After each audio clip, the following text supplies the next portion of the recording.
नमस्ते हजुरहरुलाई स्वागत छ मेरो च्यानलमा। आज मैले छोइला पाउको रेसिपी लिएर आएको छु। लप्सी उसिनिसके मैले छोइला पाउको लागि मैले पहिले नै लप्सी उसिनिसके। अब लप्सी यो बोक्रो निकाल्दै छु मैले चाहिँ। यो मैले बोक्रो निकाल्दै छु। यस्तै गरेर सबै बोक्रो म निकालेर पनि हजुरहरुलाई देखाउँछु। ल हेर्नुस् त मैले सबै बोक्रो निकालिसके। अब यसलाई चाहिँ हात राम्रोसँग पखालेर चाहिँ यो लप्सीलाई चाहिँ म्यास गर्नुपर्छ।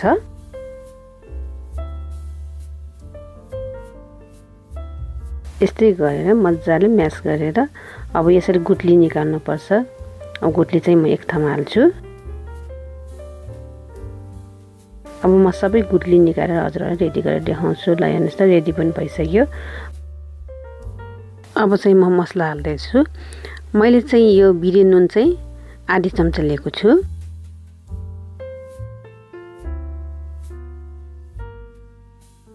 सेतो नुन चाहिँ स्वाद अनुसार हाल्दिनु होला। अनि यो एक चिम्टी लिएको छु हिङ चाहिँ। चिनी चाहिँ मैले चाहिँ 3 चम्चा हाल्दै छु। स्वाद अनुसारै हाल्नु होला चिनी पनि।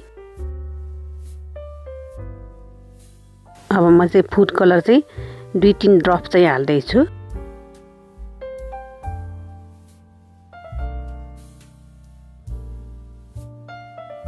अब यसलाई मज्जाले मिक्स गर्नुपर्छ।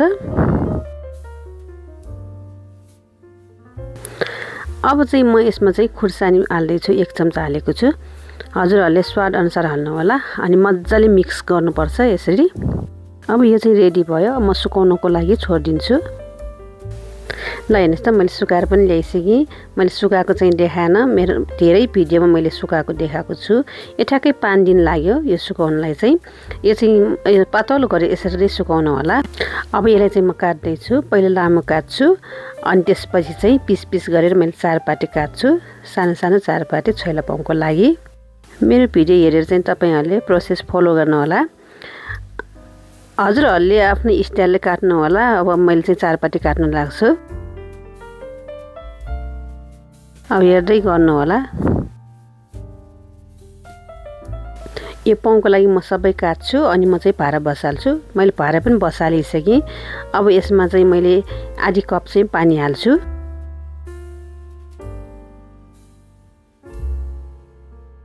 ल हेर्नुस् त पानी पनि बोइल भइसक्यो। मैले 2 चम्चा चिनी हालेको छु।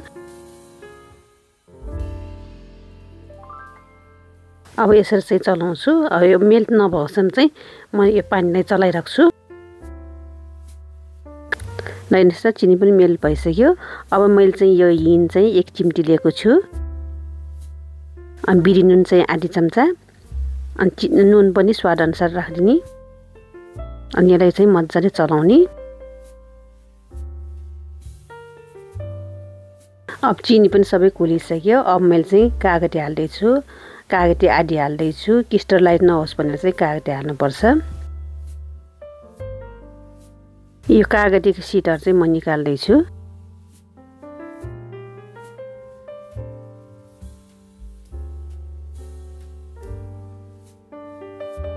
ल हेर्नुस् त अब बोइल आइसक्यो। अब मैले चाहिँ अघि नै काटेको यो तितौरा चाहिँ हाल्दै छु।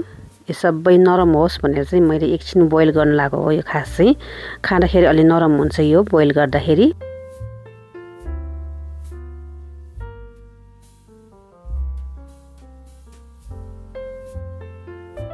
यसरी मज्जाले सबै पाउ चाहिँ चलाउनु पर्छ। अब मैले फेरि कलर चाहिँ 2-3 ड्रप चाहिँ हाल्दै छु। यसरी मज्जाले चलाउने। यसरी बनायो भने चाहिँ अलिकति यो पाउ चाहिँ एकदम नरम हुन्छ। खानलाई अलि सजिलो हुन्छ। त्यसैले मैले चाहिँ यो पानीमा उमालेको हो। यो पाउ चाहिँ रेडी भयो। म एउटा भारामा खनाउँदै छु।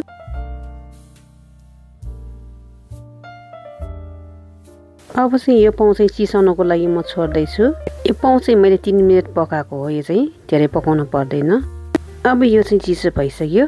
अब चाहिँ म मसला हाल्दै छु। यसमा चाहिँ छोइला तितौराको लागि चाहिँ मैले धुलो खुर्सानी हालेँ। 1 चम्चा जति हालेको छु। अनि स्वाद अनुसार चिनी हालेको छु। अनि चाहिँ यो भुटेर पिसेको खुर्सानी पनि मैले अन्नाजीबाट हालेको छु। तर स्वाद अनुसारै हाल्नु होला। अलि पिरो नै गर्नुपर्छ छोइला पाउको लागि चाहिँ। अब यसलाई चाहिँ मज्जाले मुस्नुपर्छ। अब चाहिँ सुलु भयो है छोइला बनाउनको लागि। ल हेर्नुहोस् त छोइला पाउ हेर्नु त एकदमै सफ्ट भएछ एकदमै राम्रो छ मिठो हुन्छ एकदम यसरी मजाले मुस्नु होला ल हेर्नुहोस् त पाउ पनि रेडी भयो मुखबाट पानी नै आइसक्यो म पाउ पनि खाएर पनि हेर्छु एकदमै मिठो हुन्छ हजुरहरूले पनि यस्तै घरमा बनाउनु होला मैले खाएर पनि हेरिसकेँ एकदमै मिठो भएछ एकदमै स्वादिलो एकदमै मिठो हजुरहरूले पनि यस्तै गरेर घरमा यो छोइला पाउ बनाएर खानु होला एकदमै मिठो हुन्छ मेरो भिडियो मन पर्यो भने लाइक कमेन्ट शेयर सब्स्क्राइब चाहिँ गर्न नभुल्नुहोला धन्यवाद